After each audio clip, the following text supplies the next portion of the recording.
महाभारत यह केवल दो भाइयों के बीच सत्ता का विषय नहीं था, बल्कि धर्म अधर्म के बीच सबसे बड़ा संग्राम का युद्ध था। 18 दिनों तक चले इस महासंग्राम ने इतिहास के पन्नों पर एक ऐसा अध्याय लिखा जिसे कोई मिटा नहीं सकता। कौरवों की सेना, जिसे दुनिया की सबसे बड़ी शक्तिशाली सेना माना जाता था, उनके पास एक से बढ़कर एक योद्धा थे। भीष्म पितामह, जिन्हें इच्छा शक्ति का वरदान था, अगर वो मैदान में है तो उनकी उपस्थिति शत्रु के हृदय में भय पैदा कर देती थी। गुरु द्रोण, जिनके बाणों का सामना करना मतलब मृत्यु को न्योता देने के बराबर था, और सूर्यपुत्र कर्ण, जिनके सामने बड़े से बड़े योद्धा आने से भी डरता था, जो सूर्य के समान चमकता था। अश्वत्थामा, जिसे अमरता का वरदान प्राप्त था। जयद्रथ, जो अर्जुन को रोकने की क्षमता रखता था। दुशासन, शकुनी और दुर्योधन, कौरवों का पक्ष अजय प्रतीत होता था। तो आखिर ऐसा क्या हुआ था कि पांडव, जो कि सेना में कम थे और शक्ति में भी कम थे, फिर भी उनकी इस महाप्रलय युद्ध में उनकी विजय होती है? आखिर कैसे? अगर वीडियो पसंद आए तो एक लाइक और चैनल को सब्सक्राइब जरूर करें। तो चलिए दोस्तों, आज की इस वीडियो को शुरू करते हैं।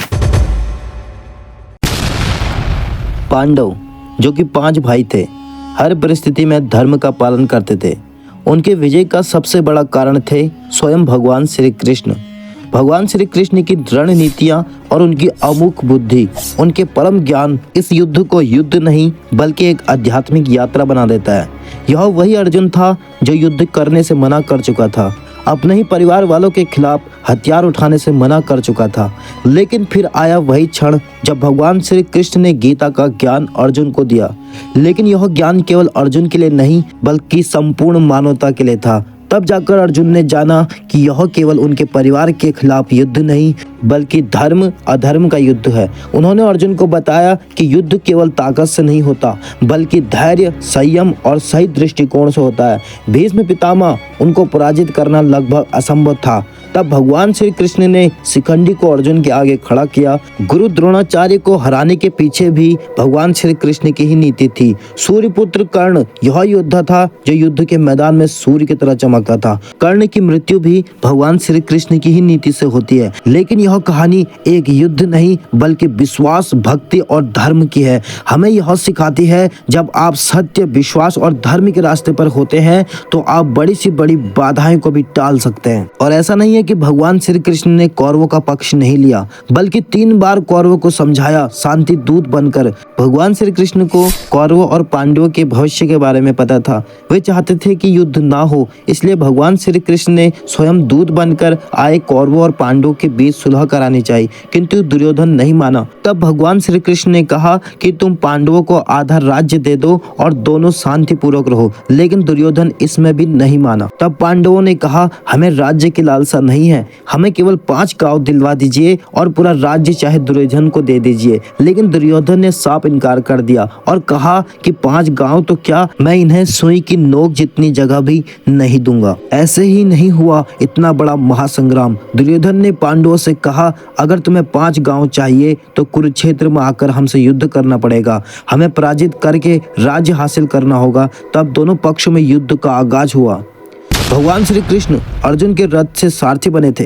तब युद्ध भूमि में अर्जुन ने देखा कि उनके विपक्ष में उन्हीं का परिवार खड़ा है, उन्हीं के गुरु भाई बंधु हैं। इसलिए वह बोले कि यह अधर्म है, मैं अपने ही परिवार के साथ अधर्म युद्ध नहीं कर सकता। अर्जुन ने भगवान श्री कृष्ण से कहा, हे माधव, मुझसे यह नहीं होगा, अपने ही परिवार के विरुद्ध मैं खड़ा नहीं हो सकता। तब भगवान श्री कृष्ण ने कुरुक्षेत्र के मैदान में अर्जुन को उपदेश देते हुए कहा, हे पार्थ, तुम्हें अपना क्षत्रिय धर्म का पालन करना चाहिए और एक क्षत्रिय की भांति अपने अधिकारों के लिए लड़ना चाहिए, यही तुम्हारा धर्म है। और आपको बता दें दोस्तों, भगवान श्री कृष्ण ने अपना उपदेश गायन के माध्यम से दिया था, इसलिए उसे गीता कहा जाता है। भगवान श्री कृष्ण ने द्वापर युग में मार्ग से शुक्ल पक्ष की एकादशी को हरियाणा के कुरुक्षेत्र नामक स्थान पर 45 मिनट का गीता उपदेश दिया था, जिसे गीतोपनिषद भी कहा जाता है। भगवान श्री कृष्ण ने युद्ध की भूमि में अर्जुन के टूटे हुए मनोबल को जोड़ने के लिए गीता का उपदेश स्वयं ही दिया था, इसलिए उसे भगवत गीता भी कहा जाता है। इसके बाद